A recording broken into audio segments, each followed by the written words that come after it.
이 방송은 정부의 방역 지침을 준수하여 녹음되었습니다.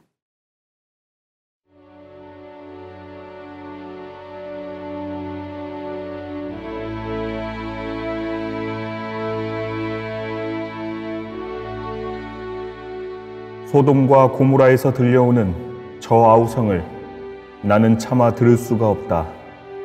너무나 엄청난 죄를 짓고들 있다. 내려가서 그 하는 짓들이 모두 나에게 들려오는 저것들이 사실인지 알아보아야 하겠다. 아브라함이 하나님께 다가서서 물었다. 하나님, 당신께서는 죄 없는 사람을 죄인과 함께 기어이 쓸어 버리실 것입니까? 저 도시 안에 죄 없는 사람이 50명이 있다면 그래도 그것을 쓸어 버리시렵니까? 죄 없는 사람 50명을 보시고 용서해 주실 순 없습니까? 죄 없는 사람을 어찌 죄인과 똑같이 보시고 함께 죽이시려고 하십니까? 온 세상을 다스리시는 이라면 공정하셔야 할 줄 압니다. 하나님께서 대답하셨다. 소돔 성에 죄 없는 사람이 50명만 있으면 그 죄 없는 사람을 보아서라도 다 용서해 줄 수 있다. 그러자 아브라함이 다시 말했다. 하나님, 감히 하나만 더 아랍니다. 죄 없는 사람 50명에서 5이 모자란다면 그 5 때문에 온 성을 멸하시겠습니까? 하나님께서 대답하셨다. 저곳에 죄 없는 사람이 45명만 있어도 멸하지 않겠다. 아브라함이 그럼 혹시 40명밖에 없다면 어떻게 하시겠습니까? 하고 여쭙자 40명을 보아서라도 멸하지 않겠다. 라고 하나님은 대답하셨다. 아브라함이 또 여쭈었다. 주여, 노여워하지 마십시오. 다시 말씀드리겠습니다. 30명밖에 안 된다면 어떻게 하시겠습니까? 30명만 되어도 멸하지 않겠다. 하고 대답하시자 그가 또다시 여쭈었다. 죄송하오나 다시 말씀드리겠습니다. 만일 20명밖에 안 된다면 어떻게 하시겠습니까? 하나님께서 20명만 되어도 그들을 보아서 멸하지 않겠다. 하고 대답하셨다. 아브라함이 다시 주여, 노여워 마십시오. 한 번만 더 말씀드리겠습니다. 만일 10사람밖에 안 되어도 되겠습니까? 하나님께서 대답하셨다. 그 10사람을 보아서라도 멸하지 않겠다. 하나님께서는 아브라함과 말씀을 마치시고 자리를 뜨셨다.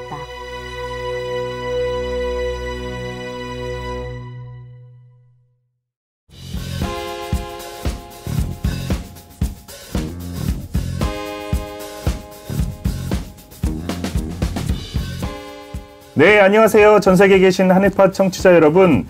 돌아온 여러분의 친구 라쿤입니다. 네, 안녕하세요. 오랜만이죠? 완전 소중한 햇살입니다. 안녕하세요. 긍정 MC 으라차차 차차입니다. 네, 반갑습니다.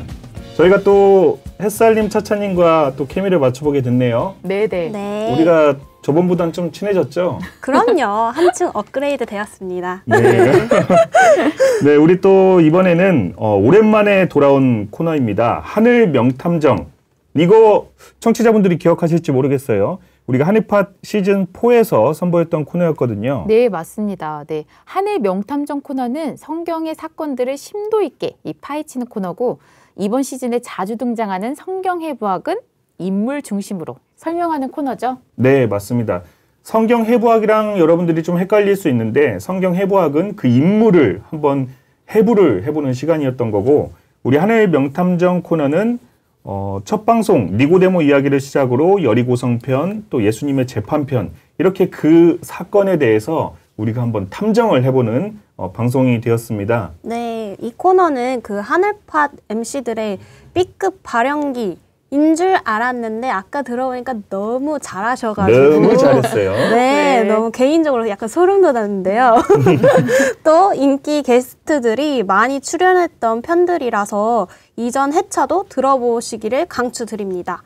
그러면 오늘은 어떤 게스트분이 저희와 함께 하시죠? 네, 소개하겠습니다. 마태지파 재물포교회 그 이름 3글자 남기훈 강사님을 모시겠습니다. 뿌이뿌이. 네, 저는 남기훈입니다. 예. 안녕하세요. 반갑습니다. 반갑습니다. 강사님 감사드립니다. 갑자기요? 아니 저희 하늘팟이 지금 또 신천지가 많은 목회자분들과 MOU 맺는 것처럼 저희가 많은 강사님들과 지금 MOU를 맺기 시작하고 있는데 맞아요. 그 처음 시작이 또 강사님이었어요. 야. 강사님과 MOU를 맺은 이후로 아주 이게 그 물결을 탔다고 하죠. 맞아요. 그렇죠. 여러 강사님들이 지금 계속 MOU 맺고 있는데 그 강사님은 MOU 맺으실 때 어떠셨나요? 이게 사실 처음 MOU 맺었을 때요. 저희가 네. 뭐 을사조약이 약간 요런 게 좀 생각이 나더라고요. 불공평 조약이었다. 네, 그 약간의 좀 강제성을 띤. 네. 그래서 요즘 우리 청년들 댓글에 그런 거 있지 않습니까? 뭔가 협박을 받거나 뭔가 네. 위험에 처했으면 당근을 흔들어 달라고 네. 뭐 이런 표현들도 있던데 약간 좀 당근을 흔들면서 네. MOU를 맺지 않았나? 하지만 기쁨으로 했습니다. 네. 네, 지금은 그래도 후회는 안 하고 잘 맺었구나 생각을 하셨다는 건데 그런 것처럼 여기 우리 MC분들이 지금 다 사기꾼이 다 됐거든요. 뭐 남기훈 강사님을 시작으로 한 번 그렇게 사기를 쳤는데 성공을 하니까 네. 지금 이게 계속 반복되고 있습니다. 우리 최근에 그 슈퍼맨님과 또 방송을 했잖아요. 반전성구 특집. 맞아요. 그때 저희가 가위바위보를 해서 그 MC가 이기면 방송에 계속 나오는 MOU를 체결하는 거고 만약에 강사님이 이기면 MOU 체결 안 하고 그냥 가는 걸로 했거든요. 근데 맞아요. 그때 가위바위보를 했어요. 근데 우리가 졌단 말이죠. 근데 그냥 그 MOU 맺는 걸로 그냥 하고 끝내버렸거든요. 그래서 많은 분들은 뭐 MC가 가위바위보 이겼나 보다 했을 텐데 사실 우리가 졌습니다. 하지만 이미 가위바위보를 이겨도 MOU, 저도 MOU. 여기 한번 들어오면 쉽게는 못 나가는 MOU.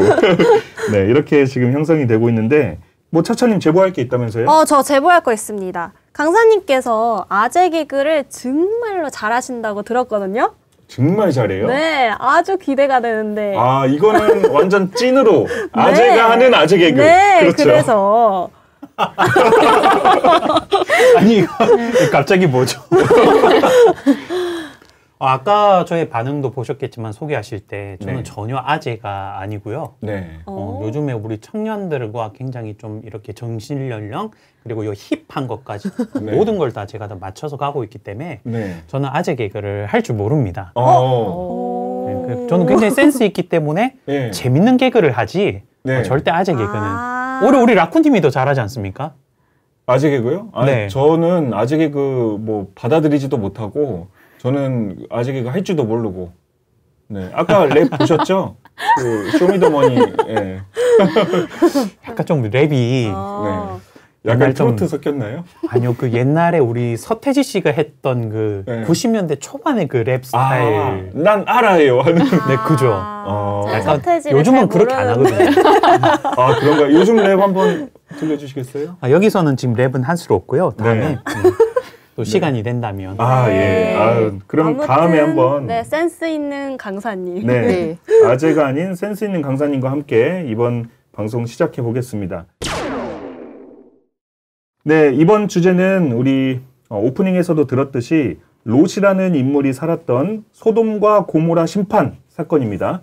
네, 창세기 18장 20절에서 33절 상황을 얘기를 하는 건데요. 저희가 심층 분석을 하면서 네. 이 사건 속으로 더 들어가 보겠습니다. 네, 먼저 본격적으로 들어가기 앞서서 성경에서는 여러분들도 알다시피 마지막 때는 노아 때와 롯 때와 같다고 해요. 그렇죠. 네. 네, 근데 요즘 참 세상이 말세다 이런 것들을 참 많이 하는데요.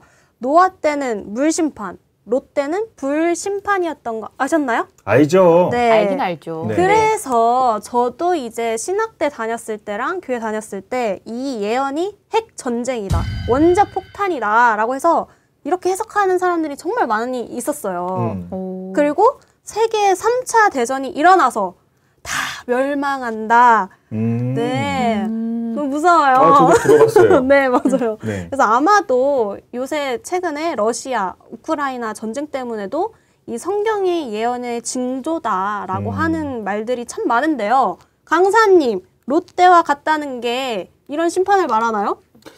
네, 우리가 롯데 심판에 대해서 먼저 말하기 전에 우리가 좀 먼저 알면 좀 좋은 내용이 있습니다.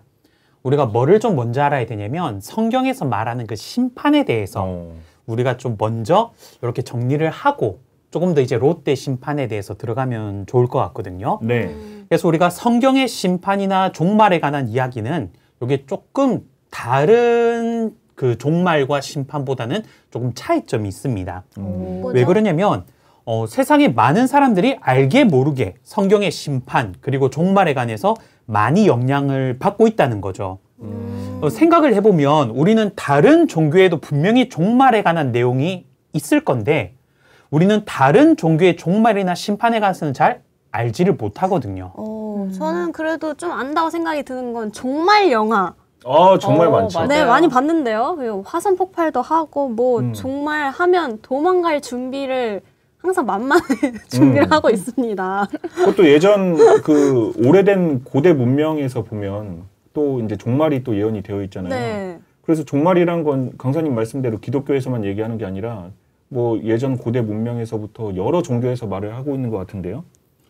네, 그렇게 말을 하고 있는데 사실 우리는 어떤 다른 종교의 종말은 어떻게 이루어지는지는 잘 모른다는 거죠. 자세히는? 네. 네네. 보통 우리가 접하는 영화나 드라마 같은 것만 봐도 예전에 그 종말에 관한 영화를 보는데 이제 지구가 멸망을 하는데 저기 어디서 부자들이 돈 모아가지고 방주를 만들고 있었어요. 맞아요. 그런 것만 봐도 그게 어떤 종말에 관한 이야기를 만든 영화도 성경에 있는 노아의 방주를 모티브로 그렇게 이제 만들기도 한다라는 거죠. 네. 뭐 애니메이션이나 이런 것도 막 갑자기 하늘에서 막 에반게리온 같은 경우에는 12사다가 와서 지구를 멸망시키는 그런 이야기도 등장을 하죠. 그러니까 우리가 흔히 종말에 관해서 이렇게 뭔가 듣고 우리가 생각하는 것은 성경을 모티브로 한 이야기들이 굉장히 많다라는 겁니다.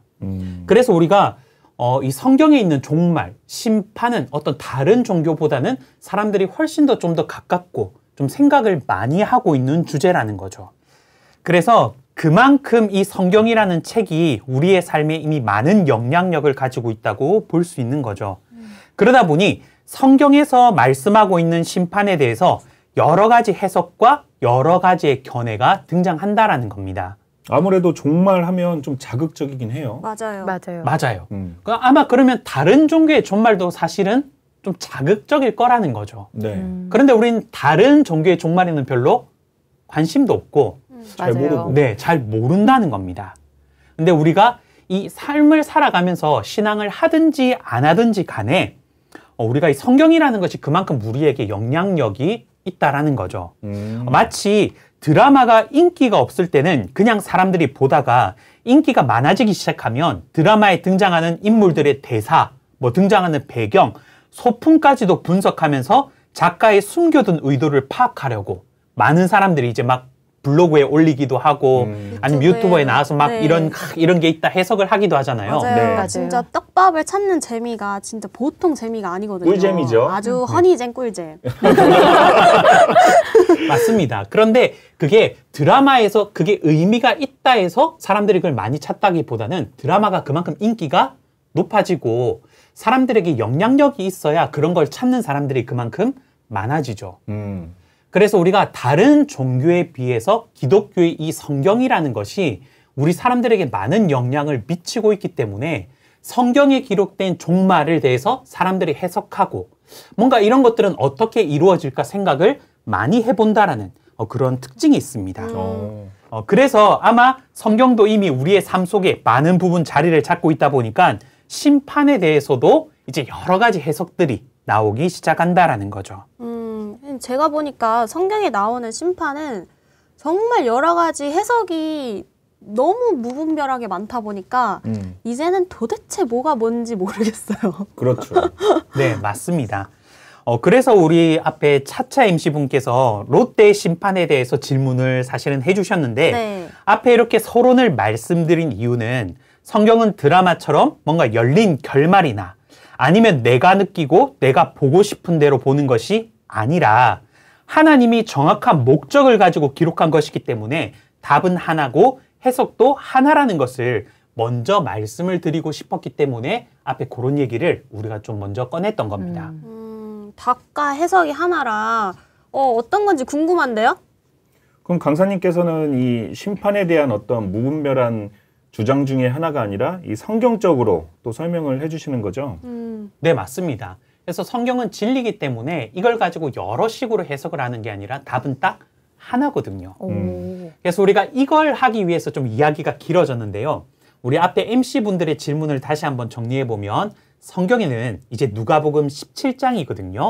거기에는 인자의 때라고 기록되어 있습니다. 인자의 때는 인자이신 예수님이 다시 오시는 때, 그래서 이때를 주 재림 때를 두고 이야기를 하는 겁니다.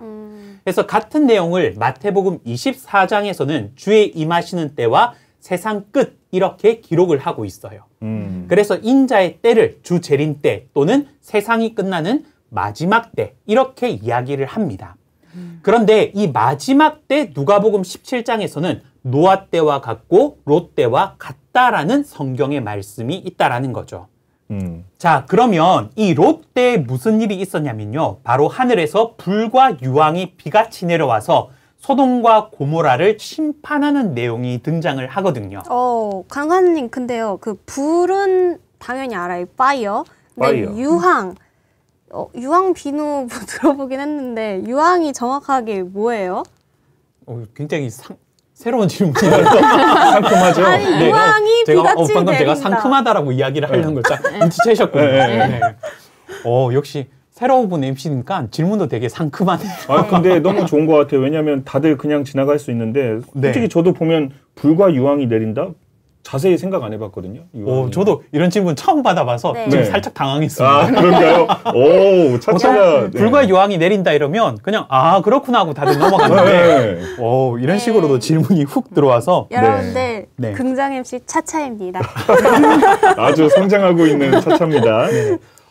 이 유황이라는 게 뭐냐면 아까 말했듯이 뭐 유황 비누, 사실 저희 세대는 유황 오리. 유황 오리 좋다. 이제 요렇게 좀 이제 친분인데 이 유황이라는 것은 결국은 황을 말합니다. 네. 우리가 황이라면 제일 친숙한 게 뭐냐면 우리 성냥 불 붙일 때 그 앞에 붙어 있는 거 있지 않습니까? 네. 그 마찰력을 하면 불이 붙는. 굉장히 좀 불이 잘 붙는 성분의 그 네. 황이에요. 그래서 그만큼 그 성분이 불이 붙으면 불이 뭐 하겠습니까? 잘 붙고. 네. 그래서 유황이 어디에서 많이 나오냐면 화산 폭발할 때 네. 유황이 굉장히 많이 나옵니다. 아. 근데 유황 자체가 나온다기보다는 유황이 이제 불이 돼서 나오거나 아니면 유황이 불이 붙으면 가스가 나오거든요. 네. 그래서 그 가스가 나중에 또 공기 중에 나오면 굳어져서 황이 됩니다.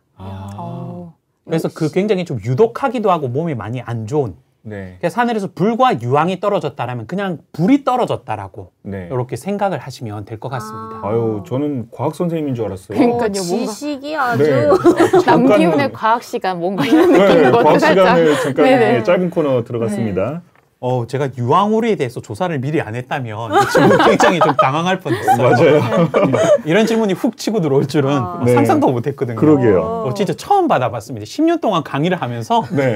유황이 유황이 뭐예요? 라는 질문은 제가 처음 받아봤어요. 진짜 좋은 질문이었던 것 강사님이 같습니다. 진짜 놀라셨나 봐요. 빨리 넘어가야 되는데 이 얘기를 계속 하시는 거 보면 진짜 놀라셨나 보다.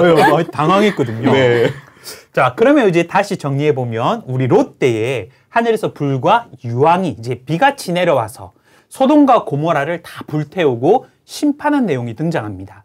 이제 그런 내용이 등장하다 보니까 그러면 마지막 때, 주 재림 때에도 하늘에서 불이 내려와서 소돔과 고모라를 심판하셨던 것처럼 또 하늘에서 불이 내려와서 사람들을 불태우는 심판이 있을 것이라고 생각을 하게 되는 것이죠.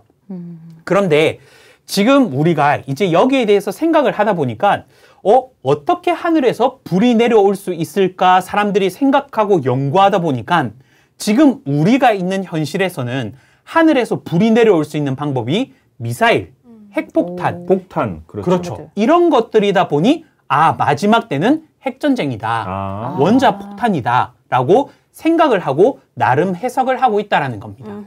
그리고 또 어떤 분은 화산 폭발이라고 하시는 분도 있어요. 맞아요. 네, 들어봤어요. 아까 우리 차차님 질문처럼 이 유황이 섞이다 보니까 네. 화산 폭발할 때 유황이 굉장히 많이 나오거든요. 그래서 화산 폭발하면 그래서. 불길이 치솟아 올라서 그 불길이 떨어지지 않습니까? 네.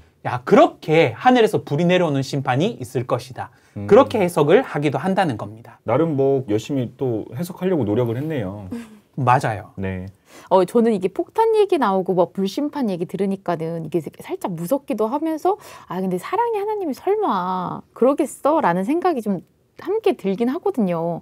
그래서 내가 살아있을 때는 정말 그런 일은 없을 거야. 설마 막 그런 일은 없을 거야. 아마 맞아요. 나중일 거야. 저는 이런 생각을 했거든요. 맞습니다. 그래서 이렇게 하나님이 하시는 심판에 대해서는 굉장히 좀 너무 두렵죠. 하늘에서 뭐 핵폭탄이 터지고 미사일이 터지고 그러면 진짜 너무나도 두려울 거라는 겁니다. 그런데 하지만 우리 앞에서 MC분께서 질문을 해주실 때부터 말씀을 해주셨는데요. 마지막 때는 노아 때 같고 롯 때와 같다라고 했습니다. 네. 근데 우리는 지금 계속 이제 롯 때에 집중해서 이야기를 하다 보니까 네. 불심판 이야기, 뭐 폭탄이 터지는 이야기만 했는데 그러면 노아 때 같고 롯 때 같다라는 것은 우리 마지막 때 노아 때와 롯 때와 같은 일이 있다는 거 아니겠습니까? 그렇죠. 네. 그럼 노아 때는 무슨 일이 있었냐면요. 하늘에서 40주야, 40일 내내 비가 내려가지고 지면에 있는 모든 것들을 물로 쓸어내려버리는 홍수 심판이 있었거든요. 그렇죠. 그런데 마지막 때는 노아 때와 같고 롯 때와 같다라고 했다면 계속 비가 내려서 홍수가 나 있는 가운데 하늘에서 불이 내려와서 심판한다. 뭔가 좀 이상하지 않습니까? 네. 근데 또 생각해보면 그 노아 때가 물심판이라고 했고 롯 때는 불심판이라고 했어요. 그럼 물과 불, 이게 물과 기름처럼 상극이잖아요. 근데 같이 있을 수 없는데 이 마지막 때를 이 한 가지로만 얘기하셔야 하는 거 아닌가요? 따져보면 이상한 것 같아요. 그렇죠. 맞아요. 이 물심판과 불심판은 사실은 공존할 수가 없죠. 없는 네. 심판이죠. 네. 그래서 도대체 그러면 물심판이냐 불심판이냐, 근데 하나님은 두 가지 다다라고 이야기를 하셨다라는 거죠. 그래서 이 마지막 된 심판을 육적인 심판으로 생각하기 때문에 이게 이해가 어려운 겁니다. 네. 육적인 심판. 네. 근데 이게 우리는 알게 모르게 이게 머릿속에 사실은 깔려 있어요. 왜냐면 그동안 너무나도 많은 영화나 드라마를 봤기 때문에 그쵸. 우리는 그냥 재미로 보고 넘어간다라고 생각하지만 그게 은연중에 우리 그 남아있어요. 무의식 가운데 남아있거든요. 그러면 이미 우리의 생각 가운데 뭐 있냐면 이 심판이 육적인 심판이라고 생각이 깔려 있다라는 겁니다. 그렇기 때문에 하나님께서 하시는 심판을 이해하기가 어렵다라는 거죠.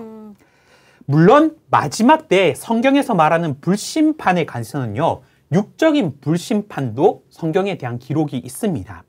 하지만 불심판이라고 해서 다 육적인 불심판이라고만 생각하면 성경을 이해할 수 없고 성경이 이해가 안 된다면 오늘날의 때를 분별하기가 굉장히 어려울 거라는 거죠. 네. 그런데 이 심판을 이해할 수 있는 방법이 있는데요. 그것은 바로 이 불심판이 영적인 불심판도 있다는 것을 생각하면 우리가 이것을 잘 알 수가 있고 이해를 할 수가 있습니다. 네, 영적인 불심판과 육적인 불심판이 있다라고 하셨는데 그럼 어떻게 구분하면 될까요? 네, 성경에서 이것을 영적으로 보면 물이기도 하고 동시에 불이기도 한 것이 있습니다. 그게 바로 하나님의 말씀이거든요. 2000년 전에 예수님께서 말씀하신 내용을 보면 요한복음 4장에서는 예수님을 생수를 주시는 분이라고 말씀을 하고 있습니다. 생수요? 네, 먹는? 네. 그런데 그게 진짜 편의점에 육적인 생수가 아니라 예수님이 편의점이었던 게 아니라 바로 우리의 영혼을 살리는 그 말씀을 뭐라고 표현했냐면 생수라고 표현을 하셨다는 거죠. 그러면서 누가복음 12장에 보면 예수님은 불을 땅에 던지는 분이라고도 말씀하고 있습니다. 근데 예수님이 던졌던 불은 바로 진짜 불이 아니라 하나님의 말씀의 불을 던졌던 것이죠. 그래서 우리가 뭔가 이렇게 혼날 때 불호령이 떨어졌다 이렇게 표현하지 않습니까? 맞아요. 맞아요. 그럼 진짜 불이 떨어진 건 아니죠. 아니고. 그 말을 우리가 불로써 표현하고 있는 거 아니겠습니까? 네. 그래서 육적인 불과 물은 함께 공존할 수 없지만 하나님의 말씀은 영적으로 물이기도 하고 불이기도 하니까 마지막 때 말씀으로 심판이 이루어진다면 홍수로 심판한, 물로 심판한 노아 때 같기도 하고 불로 심판한 롯 때와 같기도 한 것이 되는 것이죠. 그러니까 또 이해가 가네요. 네, 맞습니다. 네. 그래서 마지막 재림 때의 심판은 핵폭탄, 원자폭탄, 화산 분출 그런 것이 아니라 바로 하나님의 말씀으로 심판이 이루어진다라는 것을 노아 때와 롯 때와 같다라고 이야기하셨다라는 것을 우리 꼭 깨달으셨으면 좋겠습니다. 하나님의 말씀으로 심판이라 약간 하나님도 말로 이제 드랍 더 비트 하시는 보통 아닐 것 같은데요. 네, 더 무서우실 것 네, 같아요. 엄청 강하게 혼내켜 주시는 것 같은데 그 원자폭탄, 핵폭탄으로 이렇게 알았다가 말로 심판하는 거라고 하니까 뭔가 약간 김새는 느낌이에요. 덜 자극적이다. 네, 전쟁 영화인 줄 알고 봤다가 마치 교훈 영화로 다큐로? 네, 다큐로 끝나는 느낌이거든요. 아, 맞아요. 그래도 근데 저는 핵폭탄이 아니라고 하니까 다행인 것 같아요. 맞아요. 네. 그거 그렇죠. 이게 재림 때의 심판은 하나님의 말씀으로 이루어진다라고 말씀하셨는데 사람들마다 이게 조금씩 다르게 이제 아시는 분들도 많더라고요. 그죠. 아무래도 이 심판에 대해서 잘 알지 못하다 보니까 그런데 그렇다고 해서 우리가 이 말씀에 대한 심판을 좀 가볍게 생각할 수는 없습니다. 우리가 이걸 보면요. 우리가 예전에 혼날 때 뭔가 말로 상처를 받은 것은요. 기억에서 잊혀지지가 않죠. 뼈 때린다라고 하잖아요. 그런데 우리가 예를 들어서 네. 매를 맞았어요. 근데 그 매 맞은 건요. 며칠만 지나도 낫죠. 잊어버립니다. 네. 통증이 없어지죠. 네, 통증이 없어짐과 동시에 매 맞은 것도 같이 잊어버리는데 네. 말로 맞은 건요. 잘 안 잊혀져요. 네. 오래 가더라고요. 그래서 말씀 심판이니까 뭔가 핵폭탄, 원자폭탄이 터지는 그런 심판과 좀 별론데? 하는 느낌이 아니라 오히려 이 말씀 심판이 더 우리에게 강한 심판이 될 수도 있다라는 거죠. 근데 우리는 아무래도 진짜 그런 육적인 심판이 아니라 영적인 말씀 심판이다라고 이야기를 하면 아니 성경에 불로 심판한다고 되어 있으니까 불로 심판하는 거지. 뭐 영적이다, 뭐다 이런 거 하지 말고 그냥 있는 그대로 봐야 된다. 그게 자기 생각을 넣는 거다라고 말씀하시는 분도 좀 있더라고요. 저도 많이 들어봤어요. 사실 성경의 어려운 내용을 물어보려고 하면 성경을 그렇게 네 맘대로 해석하면 안 된다. 맞아요. 그 교만한 거다 너가. 어떻게 하나님의 뜻과 뜻을 네가 해석하려고 들이대냐? 뭐 이런 말을 들었던 기억이 있거든요. 네, 맞습니다. 그래서 우리가 성경은요. 말씀하시는 분의 의도를 우리가 정확하게 보고 이해하는 게 그만큼 중요하다라는 거죠. 그래서 계시록에 보면요. 예수님이 자꾸 말씀을 하시면서 어떤 말씀을 하시냐면 귀 있는 자는 성령이 교회들에게 하시는 말씀을 들을지어다라는 말씀을 계시록 2, 3장에서 계속 반복을 하고 계세요. 그것은 우리가 세상을 살아갈 때도 들을 귀가 있는 사람은 상대방이 뭔가 비유로 말하고 있는 건지 있는 그대로 말하고 있는 건지 이걸 잘 알아들어야 되지 않겠습니까? 네. 예를 들면 아니 말하는 그대로 알아들어야지 하면 우리 콘서트장에 갔어요. 네. 콘서트장에서 가수가 오늘 우리 불타올라 봅시다 라고 했습니다. 네. 와. 그러면 그 가수가 진짜 관객들을 불태우겠다는 건 아니죠. 아니지 않습니까? 아니죠. 네. 맞아요. 근데 거기서 와, 저 가수가 나를 불태우려고 해 라고 받아들이는 사람은 바보죠. 바보죠. 네. 네. 아무도 없다라는 겁니다. 네. 그러면 그만큼 그 가수가 어떤 의도를 가지고 말했는지 다 알아 듣는 거 아니겠습니까? 네.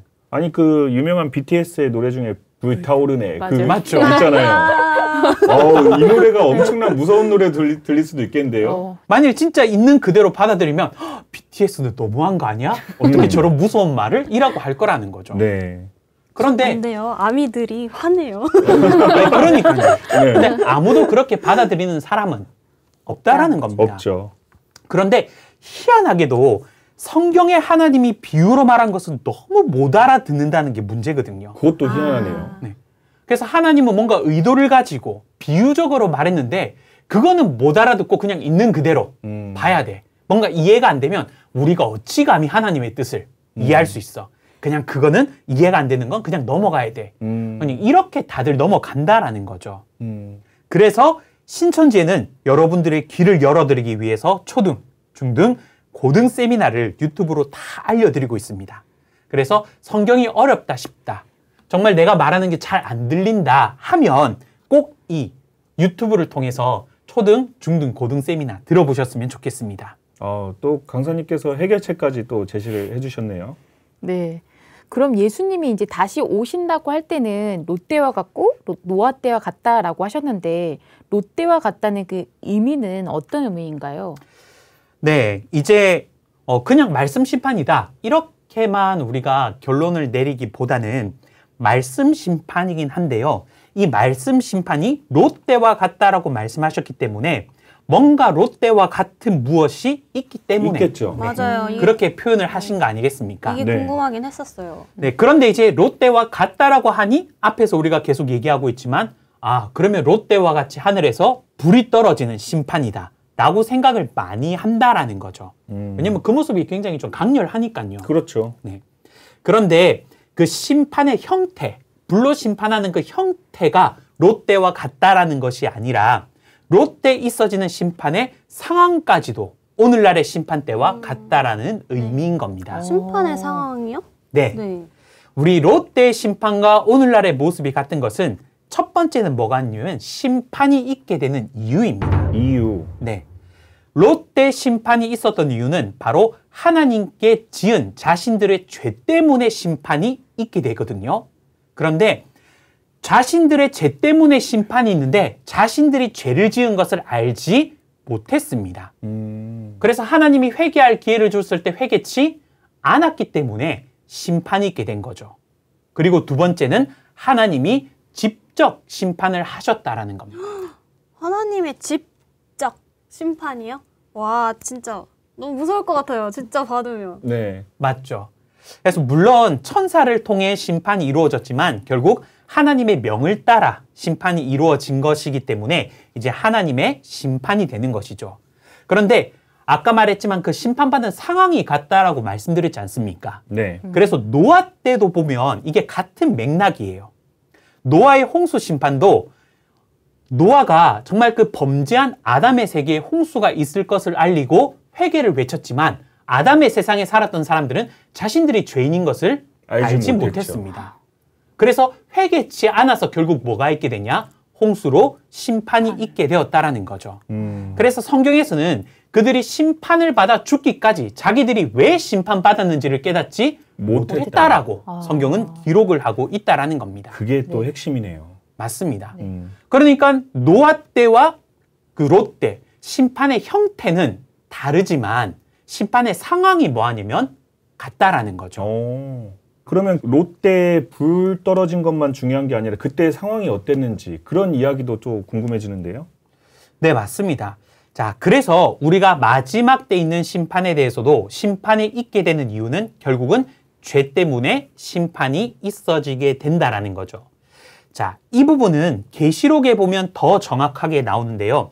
하나님의 선민이 배도를 한다라는 것은 하나님과의 약속을 어긴 겁니다. 그래서 하나님과의 약속을 어기고 사단과 하나가 된 가운데서 그들에게 회개를 외치는 장면이 등장합니다. 그런데 그들이 회개치 않고 오히려 회개치 않는 것뿐만이 아니라 자신들이 무엇을 잘못했는지 모르고 정말 그 회개를 외치는 사람을 핍박하고 저주하고 하나님께 대적하는 그러한 모습이 등장을 하게 됩니다. 이게 초림 때 예수님이 오셔가지고 가장 먼저 외쳤던 게 회개하라 천국이 가까이 왔다라고 그렇게 진리를 외쳤던 거 아니겠습니까? 네. 근데 그렇게 외치는 예수님을 그들은 오히려 뭐 했냐면 핍박하고 저주하는 일이 있었다는 거죠. 그래서 계시록 때도 그들은 분명히 하나님 앞에 죄를 지었는데 하나님이 회개를 요구해도 그들은 회개치 않고 오히려 회개를 외치는 하나님의 소속을 핍박하다가 처음 하늘과 처음 땅이 심판받는 장면이 나오게 됩니다. 그리고 그 심판은 하나님의 말씀을 가지고 하는 말씀 심판이 되어진다라는 거죠. 그래서 결국 마지막 때 하나님이 하시는 심판이 이렇게 이루어진다라는 것을 알리기 위해서 마지막 때는 노아 때와 롯 때와 같다라고 이렇게 말씀을 하셨다라는 겁니다. 그래서 지금 이 세상에 있어지는 전쟁, 그들은 하나님께 뭔가 죄를 지었기 때문에 러시아와 우크라이나가 뭔가 하나님께 죄를 지어서 지금 전쟁이 있는 것은 아니라 국가 간의 서로의 이익 때문에 서로의 그 정치적인 문제 때문에 지금 전쟁이 있어지는 거 아니겠습니까? 네. 그러니까 그런 전쟁을 가지고 하나님의 심판이 다가왔다, 말세가 다가왔다라고 말할 수는 없다라는 겁니다. 그래서 지금 있어지는 이런 자연재해들도 이걸 가지고 하나님의 심판이 다가왔다, 저게 바로 하나님의 심판이다 이렇게 말할 수는 없다라는 거죠. 결국 롯데 사람들이 심판받는 모습, 그때 상황들 그것이 그대로 거울 보듯이 오늘날에도 똑같이 이루어지고 있다는 거네요. 그럼 심판받지 않으려면 또 롯데에 대해서 더 자세히 구체적으로 알면 좋을 것 같은데 강사님 오늘 하늘 명탐정 방송 잘 들으면 우리 심판 피할 수 있나요? 아멘. 좋습니다. 여러분 우리 방송 끄지 마시고 끝까지 한번 달려봅시다. 네, 본격적으로 롯이라는 인물에 대해서 알아보려고 하는데요. 롯은 어떤 사람이었나요? 네, 우리가 먼저 롯이 어떤 사람인지 살펴보면요. 창세기 11장 27절에 보면 데라는 아브라함과 나홀과 하란을 낳았고 하란은 롯을 낳았으며 라고 족보가 등장합니다. 곧 롯은 아브라함의 동생의 아들, 이제 친조카가 되는 거죠. 그래서 롯의 입장에서는 아브라함이 큰아버지, 이제 삼촌이 되는 거고요. 그리고 롯의 아버지였던 하란이 롯의 할아버지였던 데라보다 먼저 죽었다고 성경은 기록하고 있습니다. 그래서 롯은 데라와 아브라함과 함께 한 집에서 생활을 했고 아버지가 돌아가신 입장에서 아브라함은 삼촌이지만 또한 아버지와 같은 존재이지 않았나 생각해 보게 됩니다. 그래서 나중에 창세기 11장에 보면 데라가 아브라함과 롯을 데리고 가나안 땅에 거하기 위해 이동하는 중 하란에 거하게 되고 이제 데라는 여기서 죽게 됩니다. 그리고 이 하란에서 이제 이 롯의 아버지가 하란인데요. 요 하란은 지역명입니다. 지역명. 네네. 롯의 아버지가 아니라 지역명입니다. 살짝 헷갈릴 뻔했어요. 네. 그래서 이 하란에서 아브라함이 가나안 땅으로 들어가라는 하나님의 지시를 받고 가나안 땅으로 이동할 때 롯도 아브라함과 함께 이동을 하게 됩니다. 그래서 롯은 아브라함과 한 가족으로 아브라함과 함께 지냈던 사람이라는 것을 우리가 성경을 통해 알 수 있습니다. 롯이 아브라함이 살던 시대에 존재하던 같은 시대에 살던 사람이었네요. 네, 맞습니다. 뭔가 영화 속에서 보면 아브라함이 결국 주인공이잖아요. 그렇죠. 네, 그래서 네. 주인공 가족이라 뭐 무슨 상황이든 어떻게든 살아남을 것 같은 이야기가 나올 것 같은데요? 네, 이제 그 내용을 우리가 한번 살펴보면 네. 이제 이렇게 아브라함과 같이 이제 가나안 땅을 향해 가던 롯이었지만 창세기 13장에 가보면요. 아브라함도 하나님의 축복을 받아 육축과 은금이 풍부하였지만 롯 또한 많은 소유가 있어서 한 땅에 거하면서 분쟁이 발생을 하게 됩니다. 그래서 아브라함이 한 가족끼리 이렇게 다투는 것이 좋지 못하다 하여서 각자 살 땅을 선택하게 되는데요. 아브라함이 롯에게 먼저 선택권을 주게 됩니다. 그때 롯이 이제 어느 땅으로 갈까 하여 살펴보니 땅에 물이 넉넉한 요단의 소돔과 고모라를 택하게 됩니다. 롯이 직접 선택을 한 거네요. 네, 맞습니다. 이제 가나안 땅은 지금도 보면 이제 중동 지역, 사막 지역입니다. 네. 굉장히 좀 건조한 기후를 가진 지역이거든요. 네. 그래서 그 가운데서 물이 풍부하다는 것은 그 시대에 아마 최고의 조건이었을 겁니다. 최고죠. 네. 그래서 이제 여기서는 수변 뷰죠. 요즘 우리 한강 뷰 뭔가 이렇게 좋지 않습니까? 네. 항상 좋은 아파트는 다 물을 끼고 맞아요. 있지 최고죠. 않습니까? 리버뷰. 네.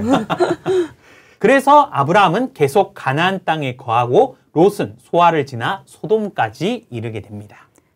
그런데 롯이 소돔에 가게 되면서 사건이 하나 일어나게 되는데요. 이 소돔과 고모라의 왕이 함께 총 이제 5명의 왕이 반역을 일으키게 됩니다. 그런데 결국 그 반역은 실패하게 되고 소돔이 약탈을 당하게 되는 일이 있어집니다. 그때 소돔에 거하던 롯과 그의 모든 가족들, 이제 재산들까지도 다 사로잡히고 빼앗기게 되는 그러한 일이 있어지게 됩니다. 이거 롯이 소돔 선택한 거에 좀 후회했을 것 같은데요. 진짜 좀 후회를 그때 했으면 좋지 않았을까 생각을 하는데 오히려. 네. 그래서 그렇게 이제 사로잡혔을 때 롯의 가족 중에 도망을 친 사람이 있었어요. 그래서 그 사람이 아브라함에게 가서 네. 이제 아브라함에게 그 사실을 알리게 되고 이제 아브라함은 자기 가족이지 않습니까? 그렇죠. 그래서 집에서 연습한 318인을 데리고 가서 롯의 가족들과 그 모든 재산을 다시 찾아오는 일이 있게 됩니다. 근데 이제 성경은 여기서 끝이 나는데 나중에 소돔과 고모라를 하나님이 심판하실 때 보면 롯이 소돔에 살고 있었거든요. 그러면 롯이 내가 진짜 소돔에 간 걸 후회했다라면 아마 다시 돌아가지 않았겠는데 이제 롯이 아브라함이 구출하고 나서 다시 소돔으로 돌아가서 터를 잡고 살고 있다라는 것을 우리가 알 수 있는 거죠. 그렇게 시간이 지나서 결국 또 멸망도 당하는 일이 네. 있어진 거죠. 그런 일이 있게 되는 겁니다. 그래서 롯은 복의 근원인 아브라함과 함께해서 했습니다. 이제 아브라함을 떠나면서부터 결국은 모든 것을 잃게 되는 결과로 마무리가 되고요. 그랬네요. 끝이 굉장히 좀 안 좋습니다. 결국은 롯과 두 딸이 이제 그 불심판에서 살아남거든요. 네. 근데 결국은 이 롯이 두 딸과 살아남았는데 이 두 딸을 통해서 모압과 암몬이라는 자녀를 낳게 됩니다. 근데 이 모압과 암몬이 결국은 나중에 이스라엘 백성을 괴롭히는 이방 민족으로 등장을 하게 되는 거죠. 그래서 롯은 원래 아브라함과 함께 했다라면 하나님의 축복을 받는 선민이 될 수도 있었겠지만 결국은 아브라함을 떠나고 아마 이 소돔에서 벗어날 수 있는 기회가 있었는데도 이제 그 소돔을 고집함으로써 결국은 이방 민족의 조상이 되는 그러한 결과가 있어지게 되는 거죠. 저희도 이런 상황을 쭉 보다 보니 이제 알게 된 거지만 어쨌든 뭐 롯이란 사람은 그 복의 근원 또 믿음의 조상이라고 불렸던 이 아브라함의 친조카로서 같이 살기까지 한 인물인데 그 하나님이 택한 또 하나님이 예뻐하셨던 그 아브라함과 같이 있었으면 어땠을까 이런 생각도 해보고요. 또 갈라지게 되면서 결국은 민족까지 나뉘게 되는 결과가 일어났네요. 네, 맞습니다. 오프닝 극을 보면 하나님과 아브라함이 대화를 하셨잖아요. 하나님께서 소돔과 고모라 도시에 대해서 정말 많이 화가 나신 것 같아요. 사실 이 하나님의 이 깊은 분노가 느껴지긴 하지만 근데 또 한편으로 자꾸 심판 하시니까 꼭 이렇게까지 벌을 받아야 하는 상황인가 싶거든요. 왜냐하면 우리의 삶 어때요? 너무 충분히 팍팍하고 각박해요. 차차님 힘드세요? 너무 힘들어요 요새. 네. 지금 저는 그 정도는 아닌데. 그래서 좀 너무하다라는 생각을 가끔씩 조금 하게 되는데요. 도대체 그 당시 이 소돔과 고모라의 그 상황이 어떤 상황이길래 또 어떤 곳이길래 또 어떤 사람들이길래 이런 상황들이 벌어진 건지 참 궁금합니다. 네, 우리가 이 소돔과 고모라의 죄악에 대해서 한번 좀 살펴보면요. 베드로후서 2장 6절에 보면 소돔과 고모라 성을 멸망하기로 정하여 죄가 되게 하사 후세 경건치 아니할 자들에게 본을 삼으셨다고까지 표현되어 있습니다. 본을 삼았다. 네. 그만큼 하나님께서 확실한 본보기로 삼은 것이 소돔과 고모라이며 하나님의 심판이 무섭게 떨어진 곳이라고 우리가 할 수 있는 거죠. 도대체 죄악이 어느 정도길래 이럴까요? 네, 약간 무섭네요. 진짜 이 심판의 본보기가 된다라고 하는 게 본보기가 아니네요. 살짝 후덜덜덜한데요. 네, 맞습니다. 그러면 우리가 이 소돔과 고모라가 어떤 죄를 지었길래 그렇게까지 심판을 받았을까를 성경을 통해서 보면 창세기 13장 13절에 보면요. 롯이 소돔을 선택해서 갈 때 소돔 사람은 악하여 하나님 앞에 큰 죄인이었다라고 기록하고 있습니다. 그리고 또 창세기 18장에서는요. 소돔과 고모라의 죄악이 심히 중하여 하나님이 확인하러 간다는 내용도 등장을 합니다. 그러면 이 소돔과 고모라는 분명 하나님 앞에 큰 죄를 짓고 있었다라는 것은 확실하다라는 거죠. 하나님이 봤을 때 중범죄가 과연 어떤 걸까 좀 궁금해지는데요. 네네.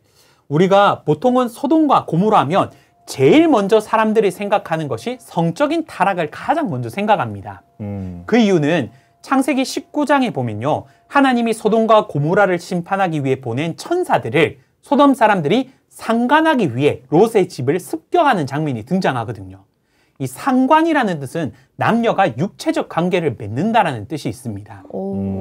그래서 그 내용을 보고 소돔과 고모라는 성적으로 타락한 곳이었기에 불과 유황으로 심판을 받았다고 일반적으로 많이 말하기도 합니다. 그렇죠. 그런데 여기에다가 유다서 1장 7절을 보면 소돔과 고모라가 이웃 도시처럼 간음을 행하며 다른 색을 따라가다가 영원한 불의 형벌을 받았다라고 기록하고 있거든요. 그렇다면 소돔과 고모라가 성적인 타락에 죄도 있었겠지만 성적으로 타락했다 해서 하늘에 불과 유황이 떨어지는 심판을 당했을까라는 겁니다. 그러네요. 그 성적으로 타락한 게 잘못은 잘못이겠지만요. 제가 알기로는 예수님께서 당시 그 간음한 여인을 사람들이 돌로 치라 했을 때 너희 중에 죄 없는 자가 이 여인을 돌로 치라. 정말 못하네요. 라고 하신단 말이죠. 네. 그런데 이 성적으로 타락한 것에 대해서 이렇게 불로 다 쓸어버리신다? 너무 무섭고 약간 좀 그래요. 지금 뭐 요즘 세대들 중에 심판받을 사람 상당히 많을 걸로 그러니까요. 보입니다. 네. 맞습니다. 그래서 정말 이게 그냥 단순히 성적으로 타락해서 이런 것일까? 우리 아까 차차님이 말씀해 주셨듯이 가늠한 여인도 예수님은 용서해 주시지 않습니까? 네. 맞아요. 그런데 성적으로 타락했다고 하늘에서 불을 내려서 아예 도시 전체를 없애버렸어요.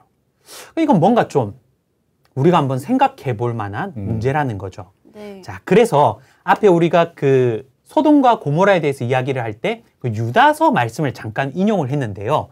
유다서에 소돔과 고모라가 등장하기 전에 유다서를 기록한 목적은 믿음을 지키는 자들 중에 하나님의 은혜를 세욕거리로 바꾸어 예수님을 부인하는 일이 있기 때문에 믿음을 지키라고 당부하기 위해서 이 편지를 썼다라고 표현을 하고 있습니다. 그럼 여기서 세욕이라는 것은 단순히 성적인 욕심을 말하는 게 아닙니다.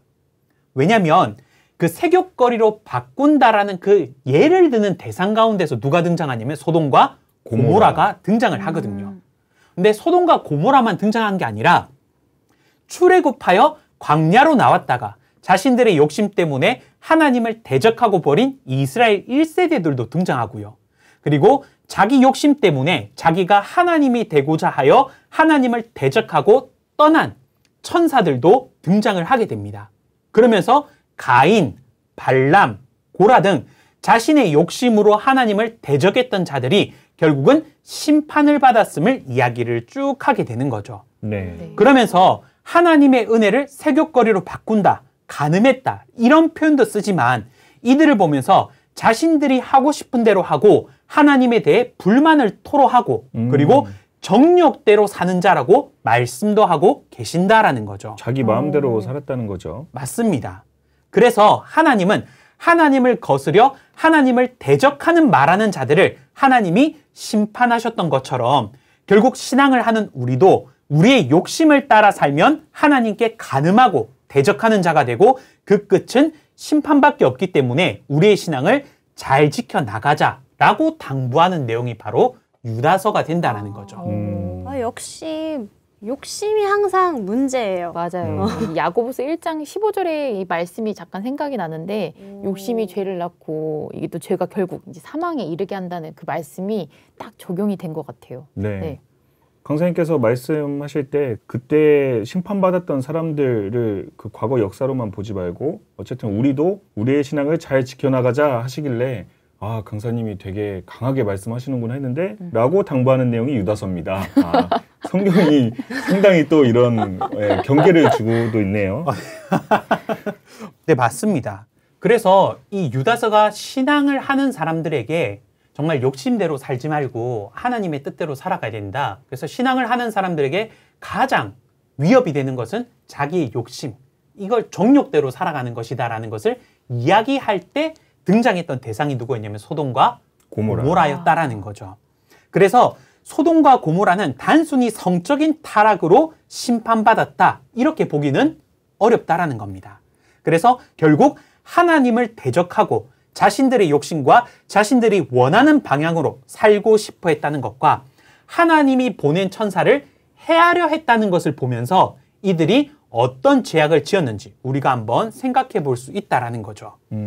그리고 에스겔 16장 49절 말씀을 보면 내 아우 소돔의 죄악은 이러하니 하면서 교만함과 식물의 풍족함과 태평함이 있음이며 가난하고 궁핍한 자를 도와주지 아니했다. 이런 말씀이 나옵니다. 그래서 물론 에스겔은 예언서이기 때문에 실제 소돔을 말하고 있는 것은 아닙니다. 하지만 소돔을 빙자해서 말하는 것이기 때문에 이러한 모습이 소돔에 있었기 때문에 이 소돔을 빙자하는 거 아니겠습니까? 그래서 이 소돔이라는 곳이 어떤 곳이냐? 굉장히 육적으로 모든 것이 풍부했기 때문에 결국은 자기의 살고 싶은 대로 내가 원하는 대로 나 하나님 뜻? 상관없어. 그냥 나는 이렇게 풍족한데 많은 것을 가지고 있는데 그냥 나는 내 마음대로 살 거야 라고 하는 그런 교만한 모습이 있었다라는 거죠. 그래서 성경에서 교만은 하나님의 말씀을 듣지 않고 순종하지 않고 자기 뜻대로 하는 게 바로 교만이거든요. 나도 모르게 그 하나님의 뜻과 반대되는 또 내 마음대로 행동하는 것이 교만이 될 수 있겠네요. 네, 맞습니다. 보통 우리가 교만 이러면 그냥 뭔가 잘난 체하고 허세 이렇게 부리고. 의시되고 네, 허세 네. 부리고 야 이게 내가 플렉스 했잖아 막 이런 것들. 오, 너무 잘하시는데? 저 청년입니다. 네. 못 들은 걸로 하시죠. 네. 믿으세요. 네. 우린 보통 이런 걸 교만이라고 생각하는데 네. 성경에서 교만은 하나님의 뜻대로 하지 않고 하나님은 너 이렇게 하면 살 수 있다라고 했는데 아니 하나님 나 이렇게 해도 이미 충분히 잘 살고 있는데요. 나 하나님 말 안 들을래요. 그냥 내가 원하는 대로 살겠습니다. 하는 것이 바로 뭐냐면 교만이다라는 거죠. 그럼 소돔과 고모라도 하나님의 말씀을 듣지 않고 물질의 풍족함만을 쫓으며 자기 욕심대로 살아갔다는 것이 그러면서 하나님이 보낸 천사들을 해하려고 했다는 그것이 바로 심판받은 이유라고 우리가 생각해 볼 수 있다라는 거죠. 그래서 하나님이 천사들을 보내 뭐 했겠습니까? 노아 때처럼 회개해라. 너 이러다가 심판받는다라고 하니까 회개할 생각을 하는 게 아니라 오히려 그렇게 말하는 천사들을 해하려고 하는 거죠. 그러면서 우리한테 하나님 말하지 마. 그냥 우리는 이 세상의 물질의 풍족함. 이거 이미 우리 있으니까 우리 이대로 살아가고 우리는 그냥 이렇게 살아갈 거예요. 우리 좀 냅둬 이런 거죠. 그렇죠. 바로 그런 죄악이 소돔과 고모라에 있었다라는 것을 우리가 알 수 있습니다. 그래서 우리가 지금 자꾸 소돔과 고모라 이야기하고 있는데 지금 네. 우리 현실의 모습이 좀 보이지 않습니까? 아, 저 좀 소름 돋는 게 지금 우리가 소돔과 고모라 얘기를 하고 있는데 왜 계속 지금 현실 세계가 계속 생각이 나는지 크게 다르지 않은 것 같아요. 그런데 저는 요즘 MZ 세대처럼 제가 MZ 세대잖아요. 네. 이 워라밸을 뛰어넘어 이제 자신의 가치나 몸값을 스스로 높이고 경쟁력 있게 살아가려고 하는 이 갓생하는 친구들이 저부터 시작해서 너무나 많습니다. 갓생 많죠. 네. 그래서 물론 그런 건 있어요. 돈 많은 백수가 꿈이에요. 그래서 이제 부동산, 주식, 비트코인, 뭐 떡상, 고스펙, 고취업 이런 것들을 하긴 하는데 그런데 이게 꼭 욕심으로 취급을 해야 될까라는 의문이 조금 들거든요. 저는 오히려 똑똑하게 아주 열심히 야무지게 살고 있다 이렇게 생각이 드는데요. 네, 지금 강사님 말씀에 이 반박 이제 의견이 들어왔습니다. 우리 MZ 세대 MZ 세대 대표인 차차님이 아니 이렇게 열심히 사는 것도 죄라고 볼 수 있냐라고 하셨는데 어떨까요 이게? 이렇게 살아가는 게 세상에서는 똑똑한 게 맞지만요. 말 그대로 이렇게 산다고 우리가 생명을 얻을 수 있는 건 아니지 않습니까? 네. 돈이요. 돈이 생명입니까? 그래서 우리가 결국 돈을 가졌지만 그 결과는 어떻습니까? 결과는 죽게 되죠. 그리고 이 돈을 가지는 가정 가운데서 말했지만 자기의 스펙을 높이고 뭔가 이렇게 하려면요. 세상에서는 자기를 높이기 위해서는 그만큼 다른 사람을 경쟁에서 이겨내야 됩니다. 네. 그러니까 도태시켜야 자기가 살아남죠. 경쟁 시대이기 때문에. 그렇죠. 네. 그러면서 내가 살아남으면 이게 진짜 멋진 삶이다라고 생각할 수 있지만 결론은 뭐냐면 다 죽는다라는 거예요. 그러면 그거를 살았다라고 할 수 있겠냐 이겁니다. 그래서 하나님은 야 결국은 너 아무리 그렇게 해도 결국은 죽잖아. 그러면 결국은 너희는 무엇을 위해 사는 거냐? 죽기 위해서 사는 것밖에 안 된다. 우리 세상에 옛말에도 그런 말 있지 않습니까? 먹고 죽은 귀신은 때깔도 좋다고. 그러니까 결국 사람들이 살려고 먹는 게 아니라 뭐 합니까? 죽으려고 살아가고 있다라는 거예요. 그 마지막은 죽음이니까. 그렇죠. 그래서 우리가 아무리 갓생은 말 그대로 하나님처럼 살아야죠. 근데 하나님은 안 죽는 분인데 자기는 왜 죽으면서 맨날 갓생이다라고 말하는 거죠.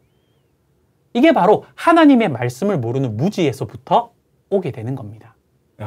그래서 하나님이 그 사실을 알려주는 거예요. 너희가 아무리 세상에 스펙을 쌓고 돈을 많이 벌고 뭔가 주식에 대박을 터지더라도 결론은 죽지 않냐. 그래서 내가 살 수 있는 방법을 알려주겠다라고 말해도 뭐합니까? 에이 그런 거 필요 없어. 이렇게 사는 게 진짜 삶이지. 그러면서 오히려 그렇게 알려주는 사람을 귀찮아하고 때로는 적대시하기도 하고 이제 더 이상 나한테 그런 말 하지 마. 하면서 이렇게 무시하기도 하고 이 사람은 진짜 그 사람에게 생명을 주기 위해서 하나님의 뜻을 알려주는데요. 그러니까 이걸 똑똑하다라고 볼 수는 없는 거죠. 왜냐면 결국은 죽지 않습니까?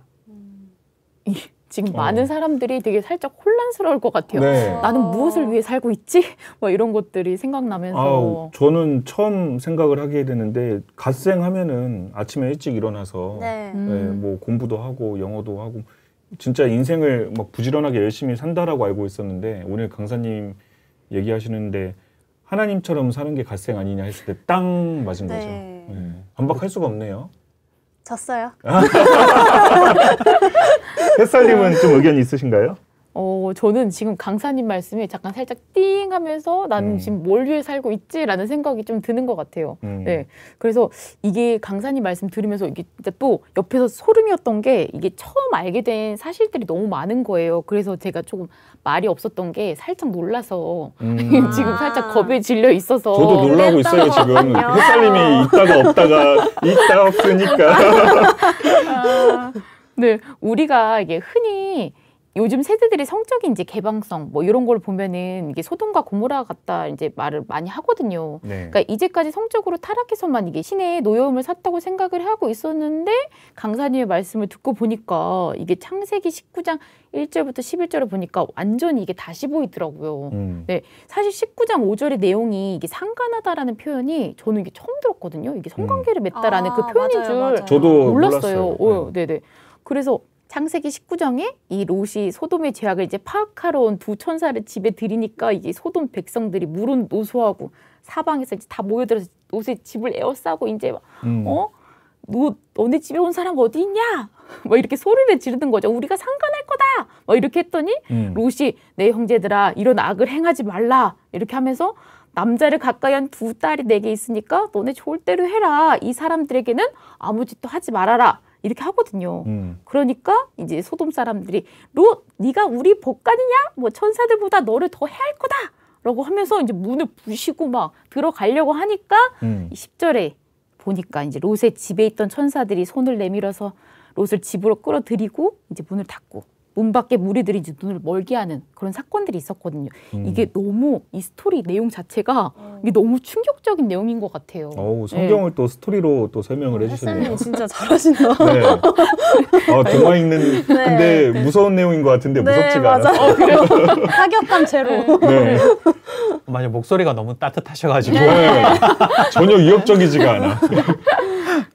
맞습니다. 그래서 이 내용을 보면 이제 롯이 그런 말을 하죠. 이제 여기서 이제 천사들은 주의 사자들이거든요. 근데 창세기 19장 5절에 보면 이제 소돔 사람들이 롯에게 저녁에 너한테 온 사람이 어디 있냐 하는 걸 보면 이 천사들의 그 영체, 신령체의 모습으로 나타난 건 아니라 사람의 모습으로 왔다라는 것을 우리가 알 수 있습니다. 네네. 그래서 사실 하나님이 이 심판을 하실 때는 진짜 하늘의 영들이 와서 막 이렇게 하는 것이 아니라 하나님의 명을 받은 사람들이 와서 그 심판이 있을 것을 알린다는 사실이 있는 거죠. 그래서 이제 그 사실을 들은 사람들이 롯의 집에 몰려와서 하나님이 보낸 사자들을 이제 상관하겠다. 이게 뭐 성관계를 맺겠다라는 단순히 그런 뜻이 아니라 하나님이 보낸 사람들을 해야겠다라는 뜻이거든요. 그래서 여기서 롯의 말에 그 힌트가 있습니다. 롯이 뭐라 말합니까? 하나님이 보낸 사람들을 해하는 악을 행하지 말라지 않습니까? 그랬네요. 그러면서 남자를 알지 못하는데 두 딸이 있으니까 이 두 딸을 너한테 줄 테니까 너희가 마음대로 해라라고 합니다. 그러면 단순히 뭔가 성적인 게 죄라면 두 딸을 내주는 것도 악을 행하게 하는 거 아니겠습니까? 그렇죠. 근데 롯은 악을 행하지 말라 하면서 두 딸을 내어주겠다는 거예요. 네. 그러면 단순히 어떤 성적인 문제로 죄를 짓는 게 아니라 하나님이 보낸 사자들을 지금 뭐 하려고 하냐? 핍박하고 해하려고 하는 죄를 짓지 말라고 롯이 말한다라는 것을 알 수 있는 거죠.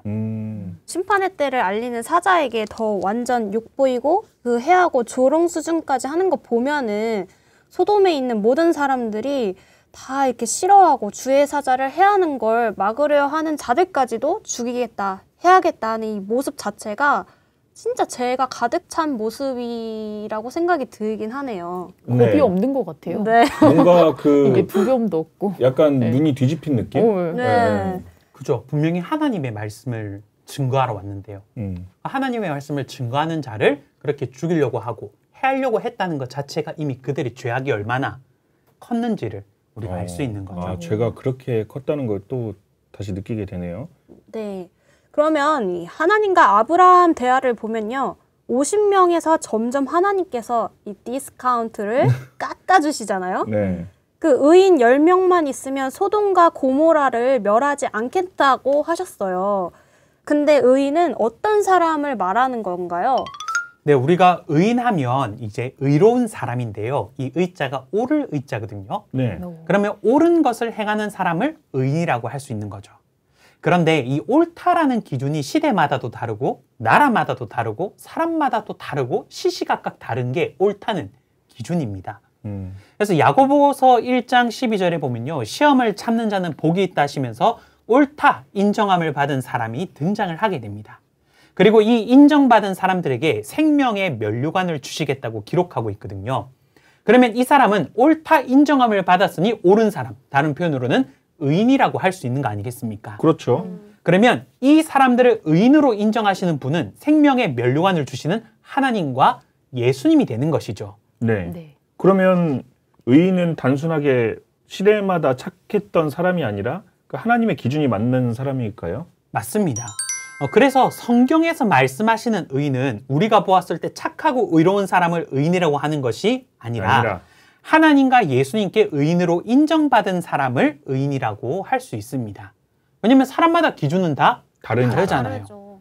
예를 들면 우리 차차님한테 제가 안 좋은 사람이었다가 네. 제가 우리 차차님한테 스테이크를 사줬어요. 오. 그러면 갑자기 제가 뭐가 되겠습니까? 왕의인. 그렇죠. 왕의인이 되는 거죠. 네. 그러니까 우리는 사람마다 이 의인의 기준은 뭐합니까? 달라요. 다 다르다라는 겁니다. 그리고 네. 시시각각 변해요. 그래서 우리의 기준으로는 의인이다. 이 사람이 정말 의인이다. 이렇게 판단하는 것이 아니라 성경에서 말하는 의인은 하나님께 인정받은 사람, 예수님께 인정받은 사람을 의인이라고 할 수 있다는 거죠.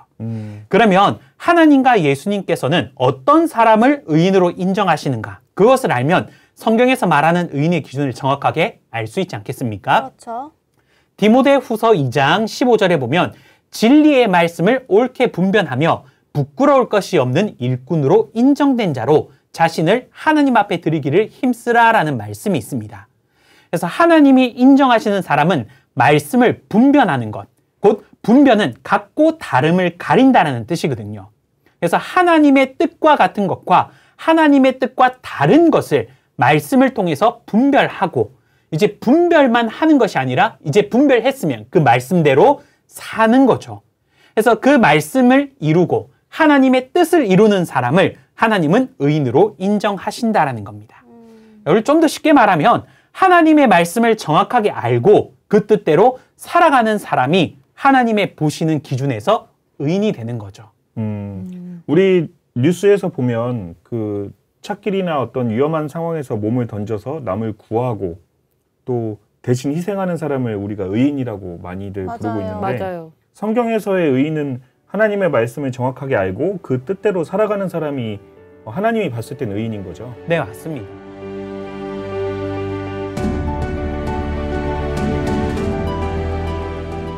아쉽게도 상편은 여기까지입니다.